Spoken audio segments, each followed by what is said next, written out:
El Salvador, a country of 6.5 million people, has started to adopt Bitcoin. They've made it legal tender, they've built a network of ATMs, they've created a mobile app, and they've paid some of their citizens to go ahead and start using Bitcoin. They also are in the process of issuing Bitcoin-backed bonds, and they're even building a place called Bitcoin City. And now El Salvador, the small but mighty Central American country, they're getting a lot of questions. The IMF doesn't seem to like their plans.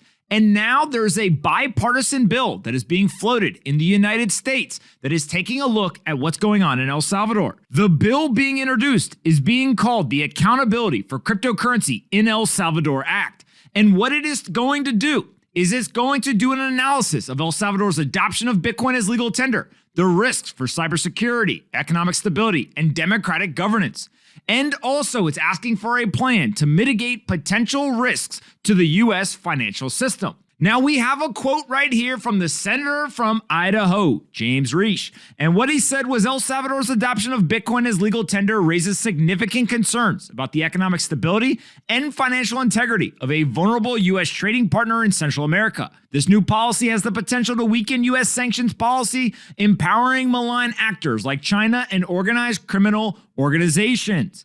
Then he finished by saying our bipartisan legislation seeks greater clarity on El Salvador's policy and requires the administration to mitigate potential risk to the U.S. financial system. Now, this is absolutely insane. What the hell does the United States care what El Salvador is doing?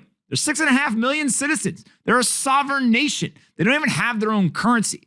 They simply are trying to find more superior technology to adopt to make a better life, more financial security, and more economic opportunity for those 6.5 million people. If we go and we look at what President Bukele of El Salvador thinks about this, well, you guessed it. Never in his wildest dreams did he think that the US government would be afraid of what they are doing in El Salvador. And so if we then start to think about what people across the internet also thought when they see something that says that they plan to mitigate risk to the United States financial system posed by adoption of cryptocurrency as legal tender in certain countries. Well, we've got this right here from Sophia Zeller, in which she states, can't get over the irony of this bill, which targets El Salvador for embracing Bitcoin, being framed as an accountability measure. The Fed has never been audited. Bitcoin's completely open. There's millions of people who audit it every day. And the US has a history of weaponizing dollars reserve currency status with impunity. Ladies and gentlemen, make sure you're paying attention.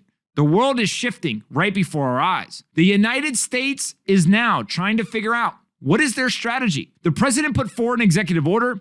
He wants the U.S. to be a leader in Bitcoin and cryptocurrencies. El Salvador already has the lead. They're moving their country onto the Bitcoin standard. Rather than try to attack them, rather than try to use regulation to slow them down, the United States needs to get in the game.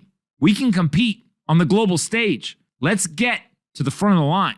But let's do it by being competitors, not by complaining. Hey you, did you like this video? Great, we make 5 of them a day and post them here on this channel. Make sure you're subscribed, like the video, and see you next time.